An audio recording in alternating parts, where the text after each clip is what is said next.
paso a nuestro primer invitado del día de hoy. Vamos a estar ahí.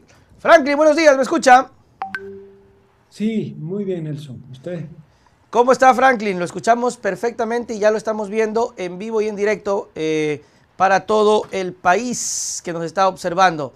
Bueno, Perfecto, muchas gracias. bienvenido, y yo quisiera empezar preguntándole si cree usted, mi querido Franklin, que la delincuencia hoy en día, la delincuencia, el crimen, se siente muy cómodo, muy fresco, muy chévere con el presidente Lasso.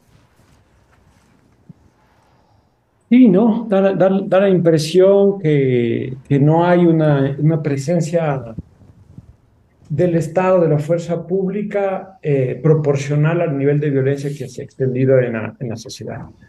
Eh, y dicho al mismo tiempo, y da la impresión también que lo único que hace el gobierno para enfrentar la violencia es estados de excepción, cierta militarización y no más.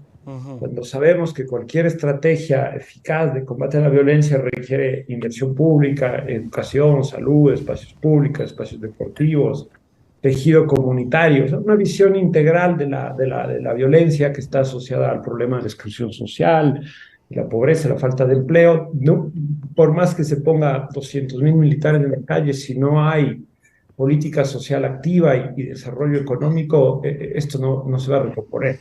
Franklin, Entonces, el tema de la inversión social es porque de pronto mucha gente lo escucha y puede que crea que esto no es real. Ustedes tienen totalmente certificado, por decir, a través de la investigación, de la sociología, que mm, efectivamente es la única vía para poder sacar adelante un país y poder sacarlo cuando está estancado en temas de violencia.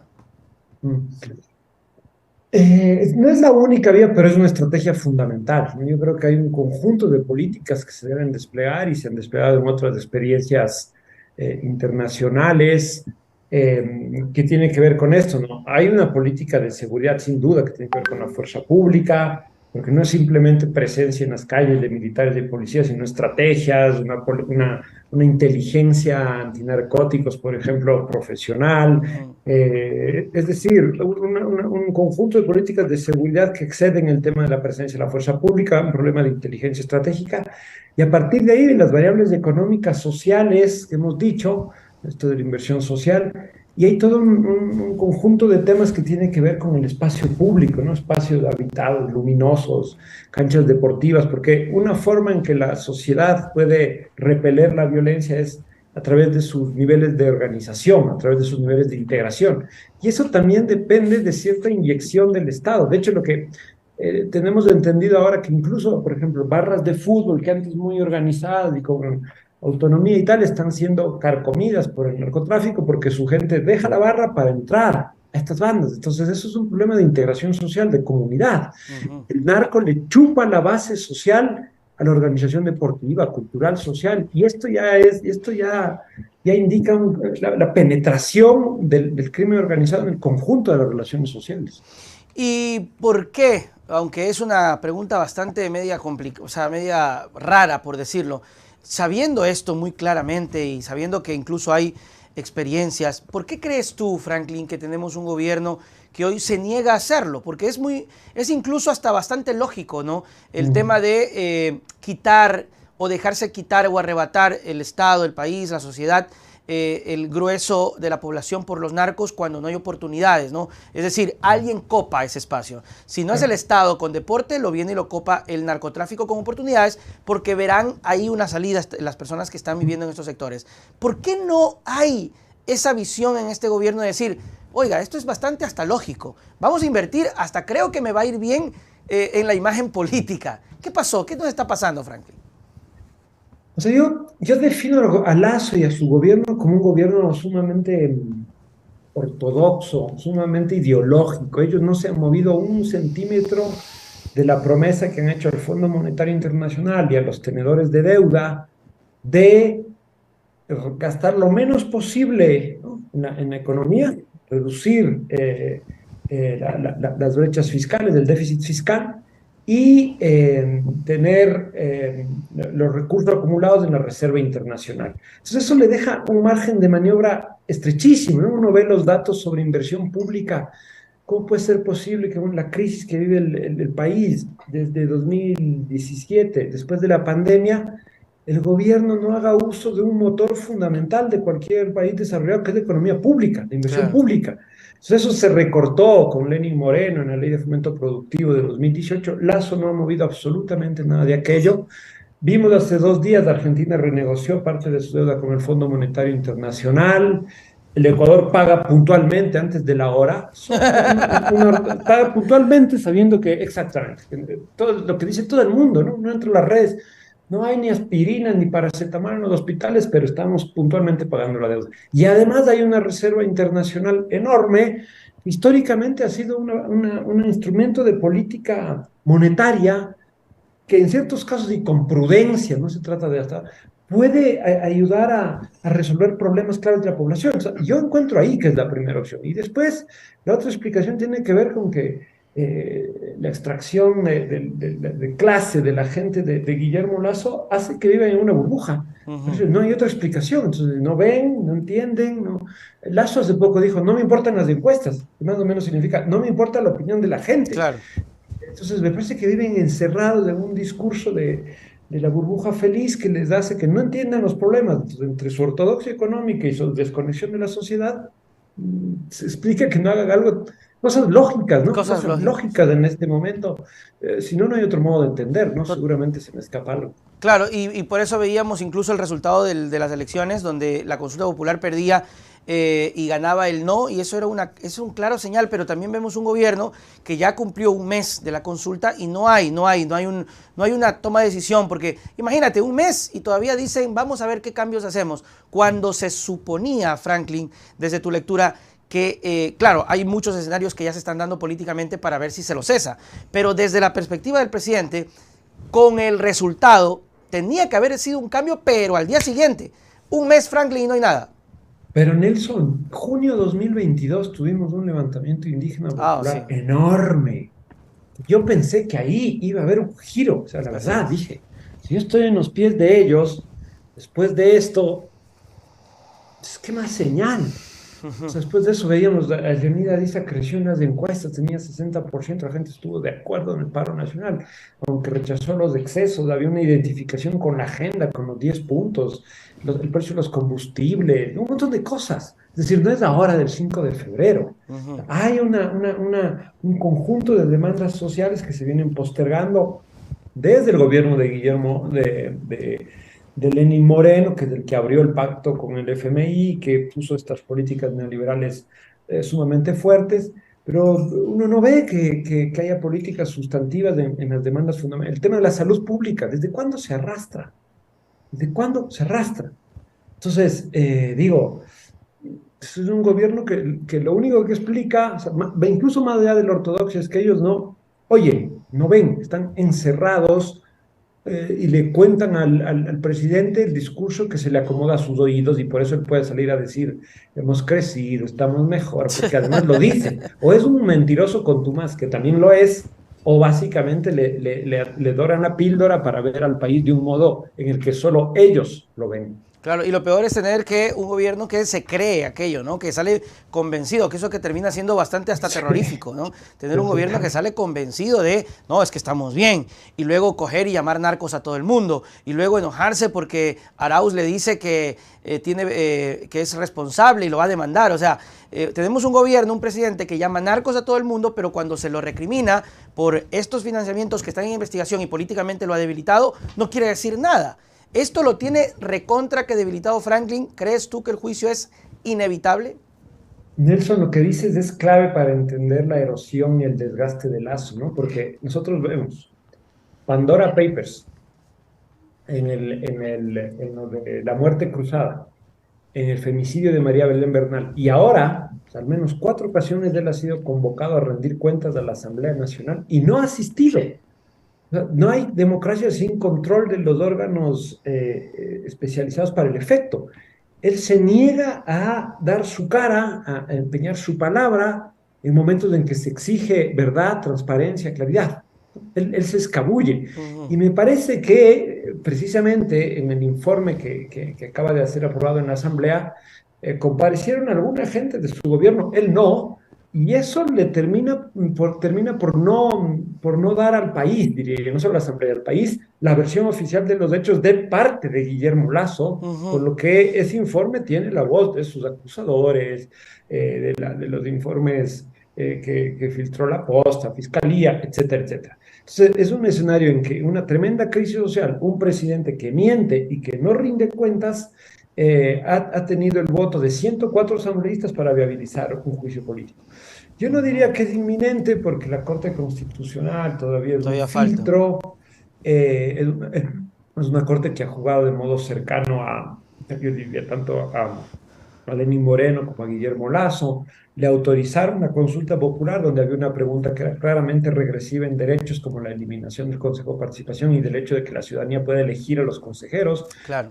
Perder derechos no se ve que sea muy coherente con la lógica constitucional y de un organismo como la Corte. Entonces yo entendería ahí que todavía como que hay que dirigir la atención, la presión social, la crítica a la Corte Constitucional para que abra bien los ojos, porque no se trata, Nelson, solo de resolver el problema de la corrupción o del gran hermano, sino que estamos ante una crisis estructural del país y el presidente es parte de ese problema, ya no es la solución. Ujú. Y si es que eso no se recompone de forma democrática, institucional, van a haber otras salidas aún más complejas en medio del crecimiento del narco y de la insatisfacción popular. Claro, como por ejemplo el levantamiento social, que es lo que es irónico, ¿no? Porque toda la gente dice no al paro, no al paro, y se arman unas campañas haciendo creer que ISA es casi el enemigo público número uno, pero tampoco quieren una salida constitucional. O sea, no al paro, no a la movilización, pero tampoco puede ser que lo vayan a enjuiciar políticamente a nuestro querido presidente. Esto es inaudito cuando se supone que es totalmente legal. Esto no es ningún golpe, Franklin, porque se trata de confundir a la gente, ¿no? Absolutamente, ¿no? La muerte cruzada, la destitución, la muerte cruzada, sea del Parlamento, sea del presidente, el juicio político, son formas, son instrumentos que están en la Constitución, son procesos institucionales que pasan varios filtros, la construcción de mayorías en la Asamblea, la aprobación del Consejo de Administración Legislativa, Ujú. el filtro de la Corte Constitucional vuelve a la votación, o sea, ¿no? Y además está conectado con la expresión de la sociedad, ¿no? Que votó el 5 de febrero, Así es. rechazando el proyecto de Lazo. Vemos en los estudios de opinión pública que Lazo le queda 10% de popularidad. Entonces, vemos un rechazo en las encuestas, en la votación, en el Parlamento. O sea, no hay fuerza democrática que esté apoyando al presidente ahora. Y por eso es que él ha multiplicado sus apariciones con la policía, con las Fuerzas Armadas, con sus gorritas, como exhibiendo cierto músculo de la fuerza, como diciendo, mi poder no Está está en aquí. la Constitución, está aquí. Ajá. Es una señal fatal, ¿no? Además ya salió a hablar mal de la justicia, de la fiscalía, ya no queda qué actor político y qué institución él no haya agredido con su ímpetu y colocándose por encima del bien y del mal, cuando sabemos que el presidente no tiene mayor compromiso con la palabra. Me reí en estos días porque no sé si te fijaste que hubo una lesión muy complicada de un jugador del Emelec, ¿Ya? de Jackson Rodríguez, me parece. Y en las redes sociales le empezaron a decir, señor Rodríguez, vaya a operarse en la clínica Kennedy, que ahí las lesiones se resuelven en 2 días. O sea, Que era una con lo cosa cual, impresionante, ¿no? con lo cual uno ve que ya le están tomando para la burla a este De señor hecho, en así fue. en cosas tan elementales como una lesión. O sea, en eso miente. Entonces Ujú. vemos que la palabra pública del presidente debe tener algún valor. Entonces Ujú. estamos en esa crisis de ilegitimidad total del presidente y yo creo que estas salidas institucionales, que no son golpes de Estado, que no son salidas por la fuerza, que son formas democráticas de resolver la crisis, deben poder enfrentar un momento como este si no queremos que la crisis se profundice. Dos cosas, Franklin. ¿Crees que, un poquito cambiando de tema, pero también siguiendo en el tema, ¿crees que la derecha está acabada con los últimos golpes que ha pasado con el Partido Social Cristiano y también con lo de Guillermo Lazo? Y si Guillermo Lazo puede virar la tuerca, o sea, esto ya es recontra que cansado, porque yo lo he venido diciendo en los 4 escenarios que tú has descrito. Cada vez que ha habido crisis, yo he dicho, bueno, ¿será que el presidente puede cambiar esto? Luego, ¿será que el presidente puede mejorar? Luego, te pregunto, ¿será que puede cambiar la tuerca ahora cuando ha llegado a un nivel tan alto? Y el otro, si crees que la derecha está acabada totalmente. Sí, son muy buenas preguntas. Empiezo por lo primero. Mira, en la consulta popular vimos que las preguntas tuvieron, yo diría, un promedio de 42, 44% en las 8 preguntas, ¿Ya? 42 por ahí. Yo pensé que la derrota del gobierno iba a ser mucho mayor. Yo pensaba un 70-30. O sea, Ya. ninguna pregunta se acercó a 60, a pesar de que hubo mucho voto nulo, pero ese voto de 40 en preguntas que además tienen que ver con las tesis políticas de la derecha en estos años, ¿no? Desaparecer el Consejo de Participación, no son cosas nuevas, Claro, son claro. cosas que han venido repitiendo hace rato, todos los medios dicen esto. En ese nivel ellos perdieron, pero perdieron con votaciones que no son para ignorar, ¿no? De Ya. hecho, si, si yo fuera asesor del presidente Lazo, jugaría con esa cifra. A mí me conviene hacer la muerte cruzada antes de que me destituyan. Voy a tener 6 meses sin que estos políticos, como dicen ellos, me molesten. Puedo hacer este clic que dices tú, un cambio, meter dinero público, activar un poco la economía. Puede hacer varias cosas Ok. y dar la vuelta al escenario. Entonces, me parece que ahí hay un indicio. Y después, otra cuestión es que la votación que tuvo, por ejemplo, en Quito, Freire, Páez, si la derecha se articulaba, iba a derrotar a Pavel Muñoz, ¿no? Ok.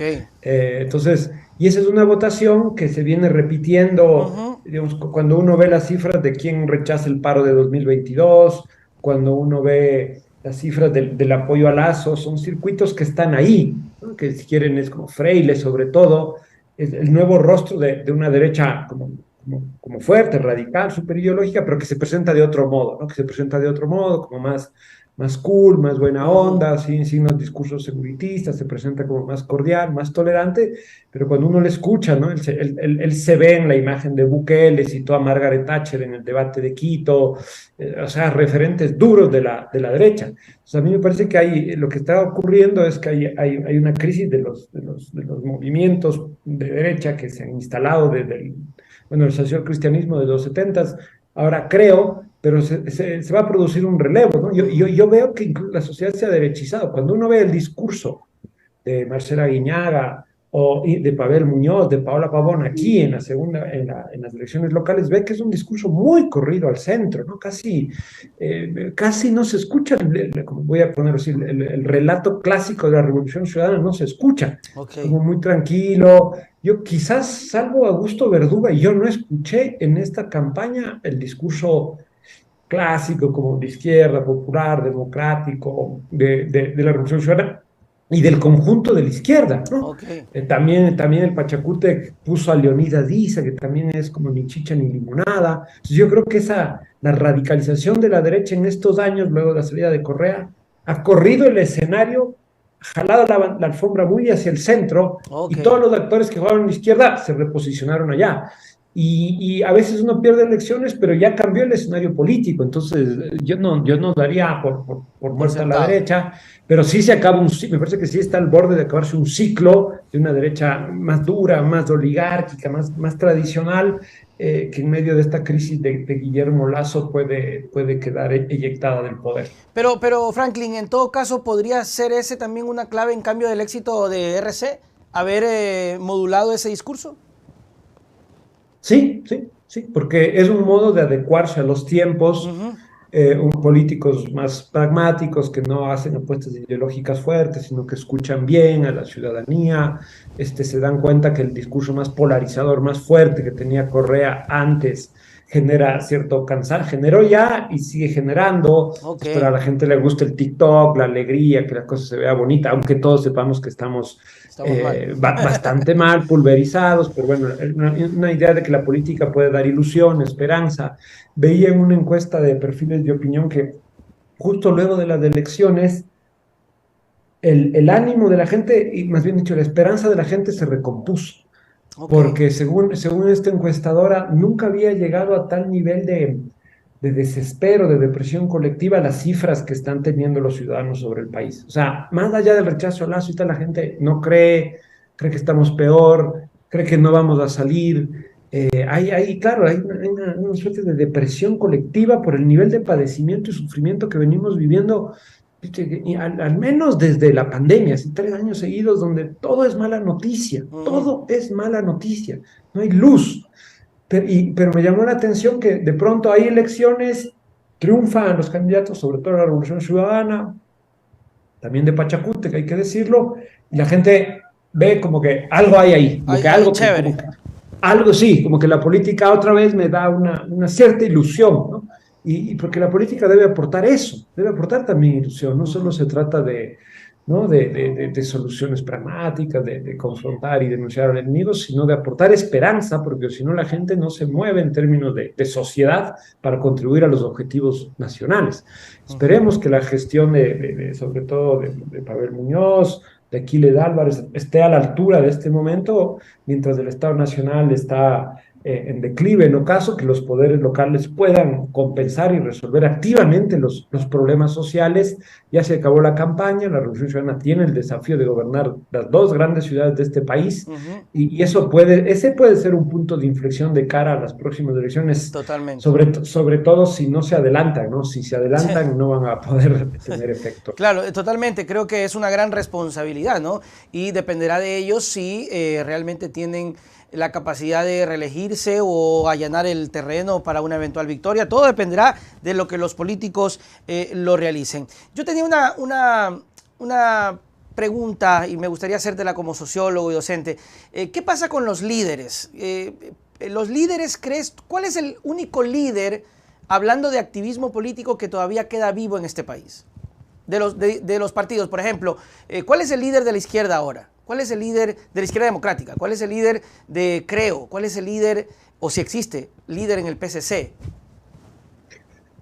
Pues a mí me parece que este ciclo, ¿no? 2018-2023, un ciclo dominado por la derecha, por las élites, con una agenda del Fondo Monetario, una agenda neoliberal dura que cuando uno dice esto significa que incluso en la pandemia ellos recortaron inversión pública en salud y despidieron médicos. Esto es duro, Ujú. radical, sin importar lo que está pasando, yo sigo adelante, ¿no? Ortodoxia, súper ideológico, ¿no? Hay que cumplir con esto. Entonces, en ese marco, los liderazgos cercanos a esta tendencia se han ido quemando, ¿no? Por eso empieza a Mm, surgir como, trataron de posicionar a Otto, no pudieron, porque era imposible, creo yo, en claro. una circunstancia, pero Freire se está desmarcando, por aquí, por acá, Juan Pablo Duarte en Guayaquil, Sí, sí, saldrá, Duarte. está por ahí, ta, ta, ta. Pero vemos, y justo esta semana han salido varias encuestas, que todo esto hace que Correa se reposicione, Sí. ¿no? Veíamos antes de las elecciones del 5 de febrero, ya estaba con unos niveles súper altos, incluso superiores a sus últimos años de gobierno. Sí. Pero ahora, otra vez, ¿no? Me parece que sigue siendo la única figura nacional.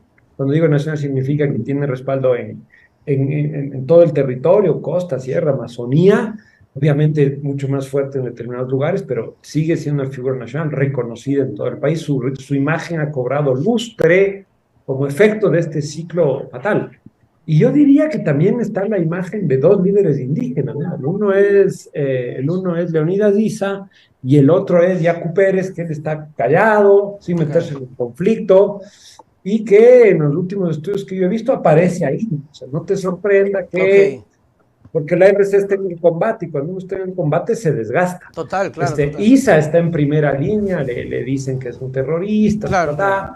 pero Yacu Pérez está agazapado por ahí, ya tuvo una buena votación, la derecha no le disgusta porque no es correísta, entonces él podría ser también, fíjate, un recambio por derechas, porque es un indígena de derechas, esto existe, Sí, ¿no? No sí, solo por existe supuesto. indígenas de izquierda, que yo creo que está ahí y que tiene una cierta figuración nacional. Después de decir Interesante. que es un líder, me parece que no, que el único líder político aquí en este instante como es Rafael Correa, yo diría Leonidas Issa, con todas las limitaciones por ser un político joven y que se Ujú, presenta sobre todo como un luchador social, ¿no? Pero ujú. las cifras que tiene son sorprendentes de las circunstancias de un país racista y de un país que ha hablado muy mal de la protesta como forma de obtener cambios democráticos. Interesantísimo, interesantísimo. Franklin, muchísimas gracias por haber estado con nosotros.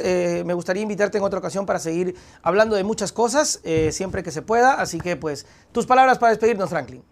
Un gusto, Nelson. Muchas gracias por la invitación. Quedo pendiente y sigamos atentos a la coyuntura. La sociedad civil, los medios tienen que también presionar a una salida democrática. Así es. Y yo me temo mucho que una crisis como esta pueda ser respondida con autoritarismo y fuerza, que es una vía que ya hemos visto en los paros nacionales y que Lazo insinúa permanentemente. Es fundamental preservar la democracia y presionar para las salidas más virtuosas para el país. Nos Muchas vemos, gracias. Franklin. Chau, chau. Chao, Nelson. Muy bien, ahí estuvo Franklin en esta primera etapa de, de las entrevistas. Muy buena, muy chévere, muy refrescante el hecho de tener conceptos. La lectura que hacía más o menos de liderazgos es tal cual, ¿no? Tal cual es lo que se está percibiendo, es lo que es. Yo me imagino, yo totalmente de acuerdo en el tema del desgaste de la derecha, la poca funcionabilidad del gobierno del presidente Guillermo Lasso, y luego asumo yo, es la permanencia incansable, incaducable, persistente del presidente, del expresidente Rafael Correa, ¿no? Es como decía Tamara, omnipresente en todo lado. Y cosa que no logran hacer otras figuras políticas. De una u otra manera, continúa siendo el único líder a nivel nacional. Entonces, todas estas jugadas que va a tratar de hacer la derecha tendrá que ver cómo lidiar con eso. Ahora, Yacu Pérez, que decía Franklin que es un asunto interesante, yo siempre voy a decir y voy a cuestionar el tema del silencio. ¿Hasta qué punto es bueno el silencio? Yo creo que los silencios son buenos. Yo creo que los silencios son buenos. Es decir, hay que aprender a callarse en ciertos momentos. Pero políticamente, ¿hasta qué punto es bueno? ¿Ok? ¿Hasta qué punto es bueno callarse? Nebot se cayó muchísimo tiempo. El país se caía en pedazos y Nebot no decía absolutamente nada. Solo salió en campaña a alzarle la mano a Viteri y ya no le creyeron más. Entonces, si en cara de las próximas elecciones la derecha quiere o busca o necesita reacomodar sus fichas, tendrá que activar. Ahora, el activismo tiene que tener un sentido, no salir como en este caso Páez, por ejemplo, que Páez solo aparece a despotricar. Entonces yo creo que por eso es que, decía Franklin, que se está reacomodando la derecha con Freile. ¿Por qué? Porque Freile sale más tranquilo, aunque ya sacó las garras por ahí en algún momento cuando lo hicieron, lo sacaron de quicio o de casillas, ¿verdad? Pero nuevo, Freile, ¿no? Entonces se reacomoda por ahí. Pero Páez, por ejemplo, que siempre que sale es a despotricar, a pelear, al relajo, dice que no quiere turbas ni nada de eso, pero es el primero en incitar a cualquier cosa en lo que él cree, ¿no?